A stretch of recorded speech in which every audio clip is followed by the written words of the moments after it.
Hi అండి, అందరికీ నమస్కారం. Welcome to my channel. ఈ వీడియోలో ఏపీ ప్రభుత్వ ఉద్యోగులకు మరియు పెన్షనర్లకు ప్రస్తుతానికి ఒక డిఏ మాత్రమే చెల్లింపు, నెలాఖరులో ఉత్తర్వులు, ఆర్థిక పరిస్థితి రాష్ట్ర ఆర్థిక పరిస్థితి బాగోలేదు.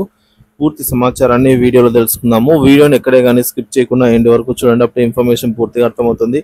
వీడియో చూస్తున్న ప్రతి ఒక్కరు వీడియోకి లైక్ చేయండి ఫ్రెండ్స్. ఈ వీడియోని తోటి ఉద్యోగ పెన్షన్ మిత్రులతో అయితే షేర్ చేయండి. కొత్తగా మన ఛానల్ చూస్తున్నారు, ఇంకా ఎవరైనా సబ్స్క్రైబ్ చేసుకున్నట్లయితే వెంటనే మన ఛానల్ని సబ్స్క్రైబ్ చేసుకోండి. దీని ద్వారా నేను చేసే లేటెస్ట్ వీడియోస్ అన్ని మీ వరకు రీచ్ అవుతాయి. ఇక ఆలస్యం చేయకుండా వివరాల్లోకి అయితే వెళ్ళిపోదాము. సో ఫ్రెండ్స్, ఇక విషయానికి వచ్చినట్లయితే రాష్ట్ర ఆర్థిక పరిస్థితి గురించి అయితే మొదటగా చూద్దాము. తర్వాత డిఏ గురించి ఎంత బేసిక్ వారికి ఎంత వస్తుందనే పూర్తి వివరాలు తెలుసుకుందాము. ఆంధ్రప్రదేశ్ ప్రభుత్వం ప్రస్తుతం తీవ్ర ఆర్థిక సంక్షోభాన్ని ఎదుర్కొంటోంది. ప్రతి నెల ఉద్యోగుల జీతాలు, పెన్షన్ల కోసం 4,800 కోట్ల రూపాయలు ఖర్చు చేయాల్సి ఉంటే అప్పులు, అసలు మరియు వడ్డీ చెల్లింపులకు మాత్రము 5,300 కోట్ల రూపాయలు వెచ్చించాల్సిన పరిస్థితి అయితే ఏర్పడింది. దీంతో రాష్ట్ర ఆదాయంలో అధిక శాతం అప్పుల భరణానికే వెళ్ళిపోతోంది. అప్పుల భారం రోజు రోజుకు పెరిగిపోతుండడంతో ప్రస్తుతం రాష్ట్ర ప్రభుత్వం అభివృద్ధి కార్యక్రమాలకు కాకుండా అప్పులను తీరుస్తూనే గడిచిపోతుందనే విమర్శలు వెల్లువెత్తుతున్నాయి. ఉద్యోగుల కంటే అప్పుల భాగం అధికం, ఆర్థిక సంక్షోభం తలెత్తిన పరిస్థితి. జీతాలు మరియు పెన్షన్ల కోసం 4,800 కోట్ల, అప్పుల వాయిదాల కోసం 5,300 కోట్లు. ఆర్బీఐ నుంచి ప్రభుత్వానికి 4,500 కోట్లు కొత్త రుణం, అందులో 90% పాత అప్పుల కిస్తీకే సరిపోతే సంవత్సరం చివరికి అప్పుల పర్మనెంట్ భాగంగా 70,000 కోట్లు పెరిగే అవకాశం అయితే ఉందని ఆర్థిక వేత్తల అంచనా. మునుపటి ప్రభుత్వాల హయాంలో భారీగా తీసుకున్న అప్పులను తీర్చాల్సిన బాధ్యత ప్రస్తుత ప్రభుత్వంపై పడింది. గతంలో తీసుకున్న అప్పులపై చెల్లించాల్సిన వాయిదాలు ప్రతి నెల పెరిగిపోతుండటంతో కొత్త అప్పులు తీసుకోవడం తప్ప మార్గం లేకుండా మారిపోయింది. అప్పుల బరువుతో వృద్ధి కుంటుమంటూ జీతాల కన్నా ఎక్కువ అప్పుల వాయిదాలు. ఇంతవరకు ప్రతి నెల జీతాలకు అవసరమైన మొత్తం అప్పుల కంటే ఎక్కువగా ఉండేది. కానీ ప్రస్తుతం పరిస్థితి మాత్రం పూర్తిగా మారిపోయింది. ఈ నెల జీతాలు, పెన్షన్ల కోసం 4,800 కోట్లు ఖర్చు అయితే అప్పుల వాయిదాలకు 5,300 కోట్లు వెచ్చించాల్సి వచ్చింది. అభివృద్ధి కార్యక్రమాలకు నిధుల కొరత.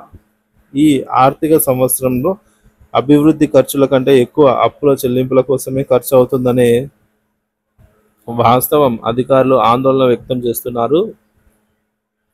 ప్రతి నెల కనీసం 10,000 కోట్లు అప్పుల వాయిదాలు, జీతాల కోసం వెచ్చించాల్సిన దుస్థితి ఏర్పడింది. పాత రుణాలను రీషెడ్యూల్ చేయాలనే ప్రయత్నాలు కూడా జరుగుతున్నాయి. ఈ పరిస్థితి నుంచి బయటపడేందుకు పాత రుణాలను రీషెడ్యూల్ చేసేందుకు కేంద్రాన్ని రాష్ట్ర ప్రభుత్వం కోరుతోంది. ఇలా చేయడం వల్ల ప్రతి నెల చెల్లించాల్సిన వాయిదాలు తక్కువగా ఉండి రాష్ట్రానికి కొంత ఊరట లభిస్తుందని అయితే అంచనా వేస్తూ ఉన్నారు. కేంద్రం నుంచి భరోసా రాకపోతే మరో ఆర్థిక సంక్షోభం. ప్రస్తుత ఆర్థిక వ్యవస్థను గాడిన పడాలంటే కేంద్రం నుంచి సహాయం అవసరము. రాష్ట్రం తమ రుణ పరిమితిని పెంచేలాగా కేంద్రం అనుమతి ఇస్తేనే తాత్కాలికంగా ఉపశమనం కలగవచ్చు. లేకపోతే ప్రత్యక్షంగా ఉద్యోగుల వేతనాలు, బకాయిలు చెల్లింపులు ఆలస్యమయ్యే ప్రమాదము ఉంది. దీనివల్ల ఎవరికి లాభం, ఎవరికి నష్టం అని చూసుకున్నట్లయితే ప్రతి నెల జీతాలు ఆలస్యంగా వచ్చే ప్రమాదం ఉంది ఉద్యోగ పెన్షనర్లకు. సో తక్షణ పరిష్కారం లేనట్లయితే ఆందోళనలు పెరిగే అవకాశం ఉంది. ఇక అప్పుల వాయిదా చెల్లింపు పెరిగితే కొత్త అభివృద్ధి ప్రాజెక్టులు ఆగిపోవచ్చు, రుణభారం పెరగవచ్చు.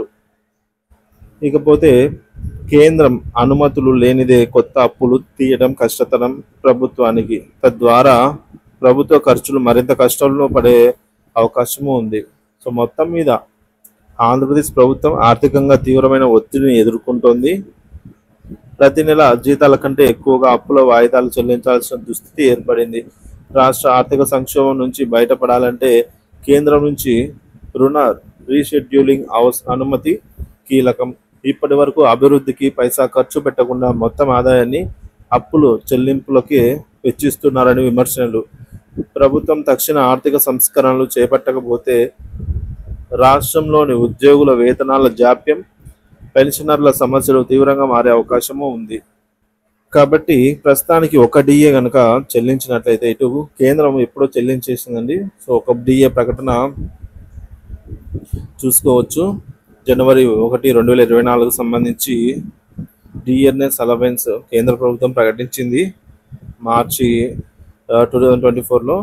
So that the DNS allowance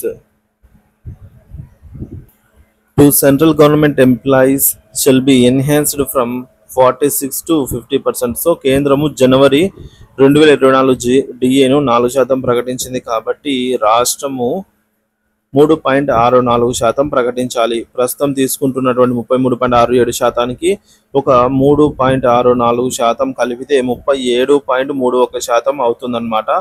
so మనకు అదనంగా పెరిగేది ఇది. సో మళ్ళీ మనకు జనవరి 2024 డిఏని చూసుకున్నట్లయితే 19,000 బేసిక్ ఉన్న వారికి 7,089 రూపాయలు రావటం జరుగుతుంది.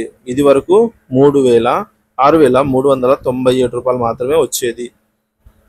సో ఈ విధంగా బేసిక్ పెరిగే కొద్దీ డిఏ పెరుగుదల అయితే ఈ విధంగా ఉంటుంది. 24,970 రూపాయలు బేసిక్ ఉన్న వారికి 9,316 రూపాయలు ఈ విధంగా చూసుకోవచ్చు. ఈ క్యాల్కులేషన్ మనమైనా చేసుకోవచ్చు అండి. మీ ఎగ్జాక్ట్ బేసిక్ ఆధారంగా చేసుకొని మీ బేసిక్ ఉద్యోగులైనా పెన్షనర్లైనా basic salary or basic pension ఏదైనా ఒకటే అండి ఇంటూ 0.036